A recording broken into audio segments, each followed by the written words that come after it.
I want to pivot a little bit more, then we'll get into some super chat questions. The NFL admits they screwed up again.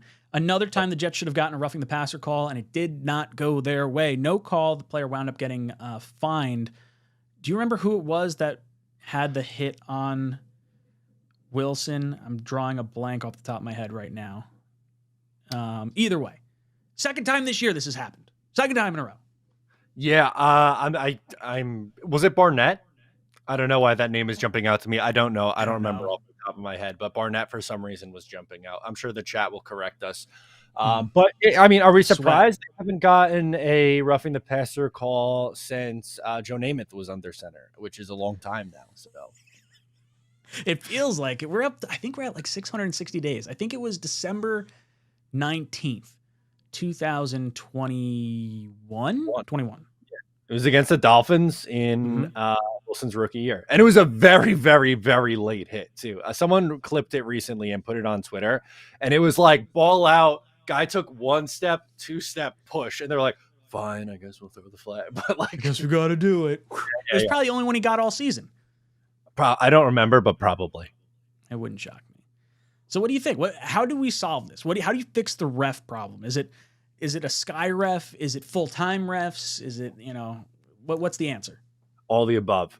It's insane. I think we talked about this last week too, but it is absolutely insane that this billion-dollar industry does not have full-time professional referees. Like, you say, oh, what do they do in the offseason? Train, practice, do simulations. I don't know, anything, because the product that we get is garbage. It is absolutely horrific. I don't want this guy to be. Wasn't like Ed Hockley? Didn't he like practice law during the week and would like hop on a flight and then call a game and be like, oh, I'll see you boys in 6 days. Well, let's try it again. Like, that's so stupid. Come on, they're making money hand over fist, and now they're getting the gambling money in too. Like, this is just so ridiculous. To me, that is the first and easiest way is you get a full-time officials and actually hold them to a legitimate standard, right? Maybe have them answer, a press conference question, something. I don't know. Hold them a little bit more accountable than, oh, we effed up. I'm sorry. Like, that's not good enough. Yeah, it feels like that's the Jet, or not the Jets. It feels like it's the NFL's way of saying, oh, we can do what we want because there's a distrust in the referees because of these blatant calls, because you can't review certain things, or there's flags not thrown, or there's a flag thrown dramatically late after an interception, for example. Like, there is a distrust in the establishment, the NFL referees. I agree. Have them full time. I was looking at a list. They're like, this guy's a middle school teacher. I was like, very cool, awesome, great game. At the same time, pay this dude enough so that way he can be a full-time ref, like his full-time thing. I would love to see, like, hey, guess what? The same referees.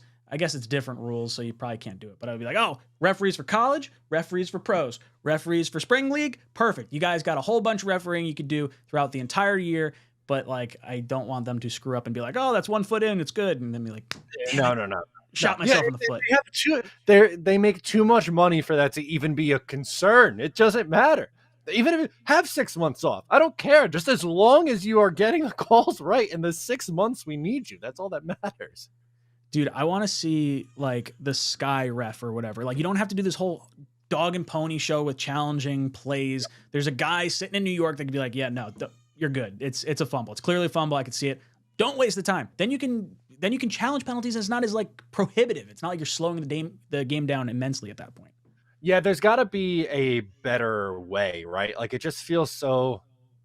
A lot of it feels like just so dated. Like, I think I talked about this last week too, but for a measurement, like, they're running the chain gang out there. Come on. There's got to be a better way to measure if a ball is, 10 yards or not than them running with a chain. And it's like, okay, I'm going to put it down here, Bob. And then you stretch it as far as you can. And let's see how far it is. Like, it's insane. It's like wild to think that that's the technology we're using. It's the same thing that you say in, like, baseball too. It's like, that should be, the strike box is so important. It should be a standardized thing that everyone has to try and, boom, that makes sense. That checks a box. 10 yards is always going to be 10 yards. So why are we screwing around with it? Ball's always going to have to cross the end zone line. If we can fix that and we know where the ball crossed, like, why not do that? Dude, I don't. We're preaching to the choir here. Like, it's just so. It should be so obvious to the league, but for whatever reason, they just, like, bury their head in the sand. They're like, oh, no, we're good. We're fine. We're just going to keep making money. And doing messed up things, and you'll keep watching every Sunday, and it works for them.